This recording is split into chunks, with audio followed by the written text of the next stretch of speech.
Hey everybody, and welcome to Stock Abilities. Today I'm going to be covering the Snapchat stock review for 2020 from AI to Augmented Glasses. Is it a good premium long-term investment in 2020? I guess we'll find out here. I'm going to go on a little bit of input, but make sure to subscribe to the channel here if you'd like. I do other reviews of different stocks and broker reviews and latest news, things like that. Subscription button there in the bottom right. But we're going to hop right into it here. That Snap's been trading pretty well, at least in the last year, with diving down pretty much below $7, all the way reaching back up to basically around its IPO price of, I think it was $17. It's been kind of struggling to break much higher than that. In the past week here, it's been pushing up, but then it kind of died down right as it hit here. Might be bull flagging to go a little bit higher. We'll see what happens. But on the multi-month, as you can see here, it's been a pretty frequent resistance point. Obviously, there isn't much to the chart because it's only IPO'd as recently as 2017, and that only means that it's only been around on the market for 3 years. But I feel I'm kind of personally bullish if it kind of maintains the 17 level, and I'll show you guys why here. So make sure to watch through the whole video and subscribe to the channel if you haven't yet. You got things like TikTok here that have been very popular with kind of short videos and augmented videos and things like that. And that brings me to just like, the AI features and the fact that Snapchat recently acquired an AI factory and they have these like cameo features and stuff like that. So this kind of meme kind of society thing, it seems to be quite popular nowadays. I'm not really sure what the appeal is personally. I'm not a big fan of Snap, but there is a market for the AI. There is a market for the augmented reality. So there's value in that. And the fact that they were actually able to afford an acquisition, which was kind of surprising to me because I didn't think that Snapchat was really making all that much revenue. I recall reading an article a while back, something in regards to them refusing to put up certain types of ads and things like that, which might restrict their revenue flow. But it seems to be on a pretty steady growth, at least in the past year for recovery. The issue is there going to be enough excitement and hype to bring it above the 17 point, bring it above the highest all-time high when it IPO'd, and then it just kind of bottomed out.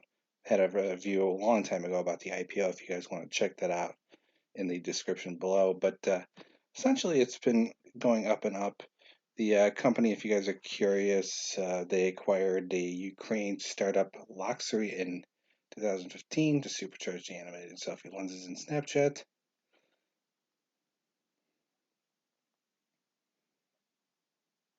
And then it just kind of goes on. There's reported by AIN and had the news confirmed by another source, and then they go on the details, and then they keep going, and so on and so forth.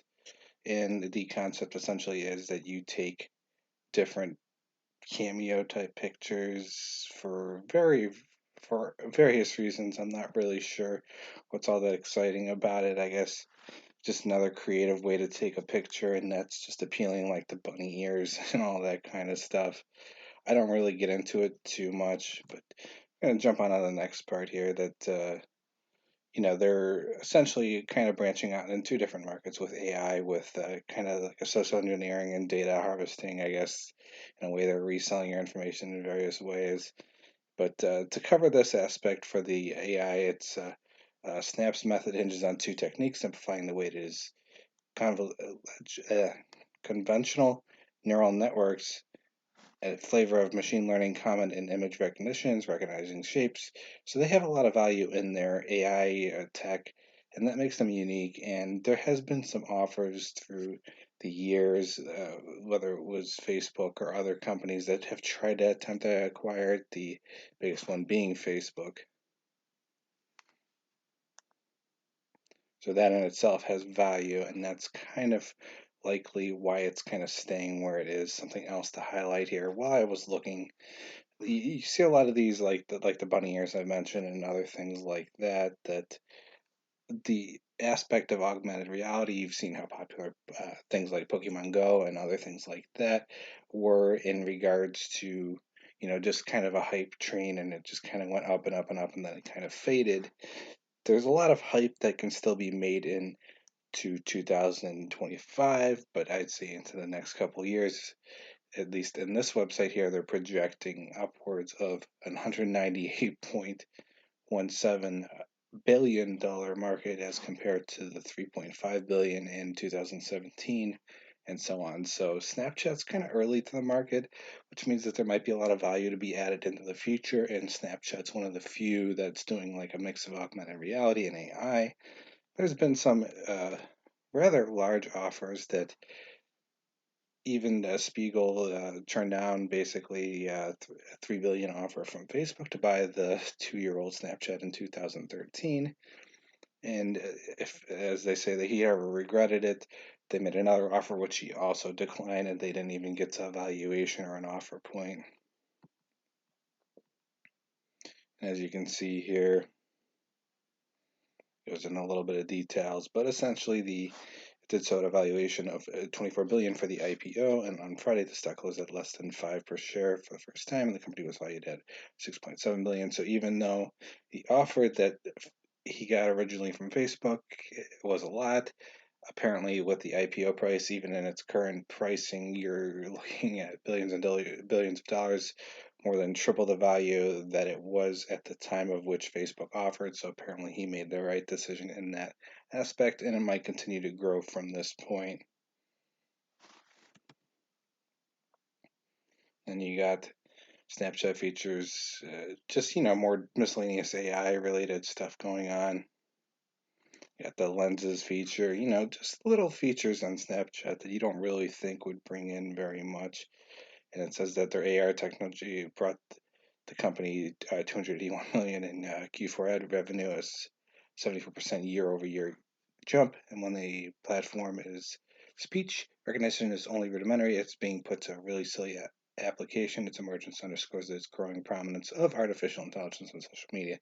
So basically, they're saying that they're not really fully utilizing yet. They're kind of just doing it for fun, but there's other market applications to the Snapchat, basically the tech behind it, sort of like real estate. If you think of real estate, that there's value in the buildings themselves, there's value in the technology that Snapchat offers because it's so unique comparative to the rest of the markets out there, at least that are on the market and IPO'd and things like that, which means that there's a lot of hype value that can be attached to this, and the Snapchat can really blow up in the next coming years. I honestly feel that it trading at 17 at this point is rather low, and I feel that it's going to be going upwards 20, 30, then possibly hitting 100 at that point.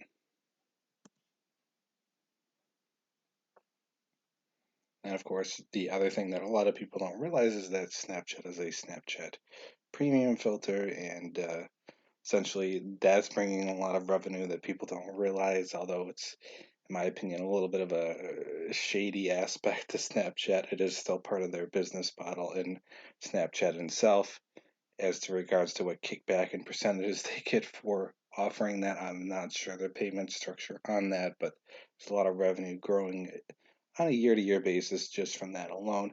And that particular sector and industry is a very big industry, so that is something to consider factoring into the price too.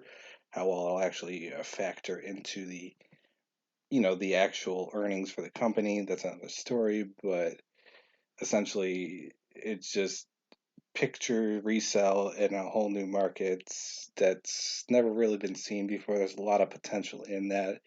It's been seen in other sectors, but not so much in an app per se, and not one as popular as Snapchat.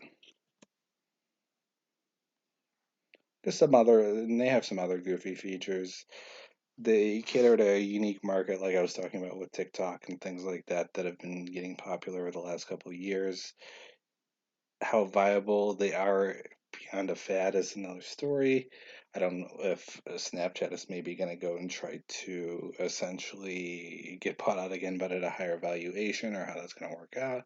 There's a lot of value in the tech behind what they're doing, and the fact that they recently acquired a company, I don't think they're up for considering resell at this point. But Snapchat's kind of struggling to break above the 17 point. I feel that maybe on their next earnings report, they're actually going to have a real breakout. As you can see here, 17 2018 seems to be the point where they struggle. They've been kind of going up on a tear in the last year, but it always struggles to hit above this point because even in September they had a bit of an issue, even with all the Fed injections and everything, to actually break above that point. So there's a lot of billions of dollars of monies flowing into the market for tech specifically, and Snap still struggled to break over that point. But as the market grows, at least the augmented reality market and the AI market, there's a lot of promise for Snap in the coming years. I don't know if we're going to be seeing much higher in regards to Snap itself, and they still need to work on their revenue generation, so that's always an issue. But in regards to guidance for potential growth from the rapidly growing markets themselves, not necessarily Snap at this point, there's a lot of promise that Snap can still make quite a lot into the coming years. That's about all I wanted to cover with a Snapchat. If you guys have your own input, feel free to share it in the comments below. And I'm, of course, going to post up all the different resources here from the augmented reality, the AI, all these content articles, even the sources for the expansion for the market size and what the potential for Snapchat is in the years to come. So make sure to like this video, comment on this video, share this video, and share it as much as you can to get more exposures. And if I get enough attention on this video, I'll go into more detail with Snapchat and other videos, companies like this. I plan on doing tons more videos. So this is just one of many that are upcoming in this channel. As you can see here, I've did Disney, and I've did Netflix, and I've did McDonald's, and I've did Walmart, and I did Tesla. Tesla wasn't so popular because I wasn't expecting such a huge spike. This is a little bit negative on Tesla at the time, but I was expecting a $500 hike up, just not in the first 2 weeks of the year. But that's a whole nother story, and it's not related to this video. If you want to check our recommended videos, they're in the bottom left, bottom right, and make sure to subscribe to that channel in the middle there. And have a great day.